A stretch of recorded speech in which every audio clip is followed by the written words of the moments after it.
जो इस पागलपन में शामिल नहीं होंगे मारे जाएंगे। कटघरे में खड़े कर दिए जाएंगे जो विरोध में बोलेंगे।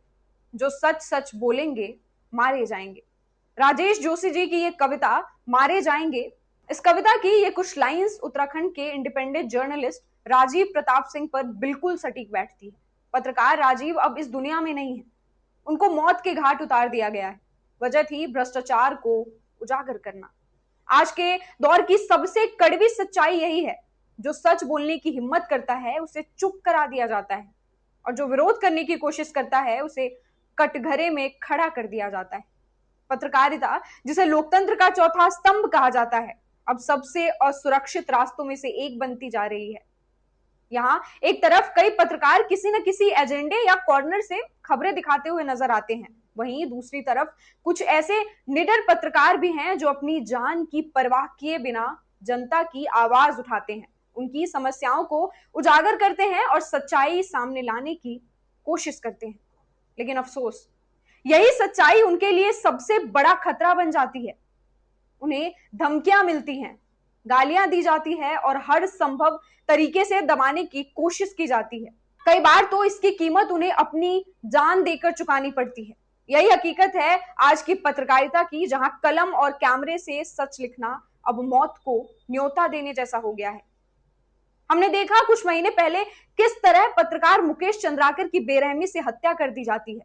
उन्हें टुकड़े टुकड़े कर सेप्टिक टैंक में डाल दिया गया। वजह सिर्फ इतनी थी कि उन्होंने सच्चाई दिखाने की हिम्मत की थी। यह घटना पूरे देश के लिए शर्मनाक थी, लेकिन अफसोस, उसके बाद भी हालात सुधरने की जगह और खराब होते दिख रहे हैं।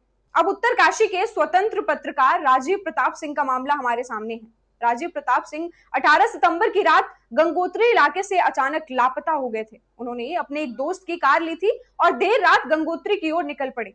अगले दिन सुबह उनकी कार भागीरथी नदी के किनारे खाली मिली।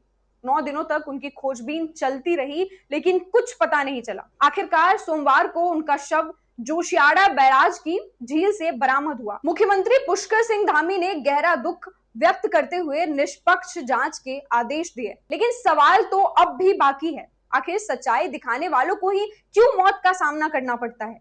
राजीव प्रताप सिंह स्वतंत्र पत्रकार के तौर पर काम कर रहे थे। वह दिल्ली उत्तराखंड लाइव नामक डिजिटल प्लेटफॉर्म चलाते थे, जिसके जरिए वह उत्तरकाशी के स्थानीय मुद्दों को उठाया करते थे। हाल ही में उन्होंने उत्तरकाशी जिला अस्पताल की बदहाल हालत पर एक वीडियो बनाई थी। इस वीडियो में अस्पताल की दीवारों की दरारें, दवाइयों की कमी और मरीजों की बदतर स्थिति को विस्तार से दिखाया गया था। उनका मकसद साफ था, जनता को सच्चाई बताना और जिम्मेदार अधिकारियों का ध्यान खींचना। लेकिन यही सच्चाई उनके लिए खतरा बन गई।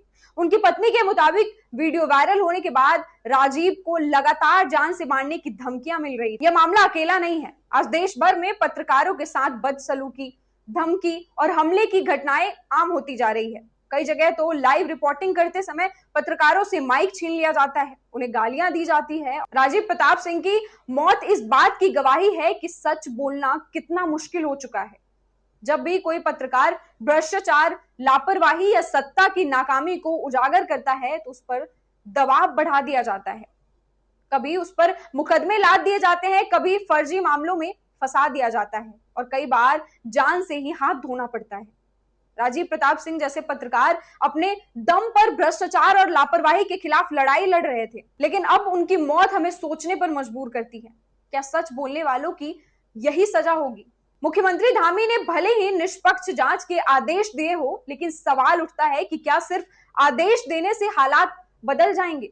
जरूरी यह है कि पत्रकारों को सुरक्षा दी जाए, धमकियों को गंभीरता से लिया जाए और ऐसे मामलों में तुरंत कार्रवाई की जाए।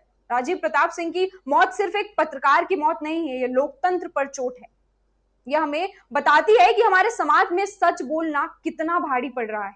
इस पूरे मामले पर आप क्या सोचते हैं? हमें कमेंट बॉक्स में जरूर लिखें।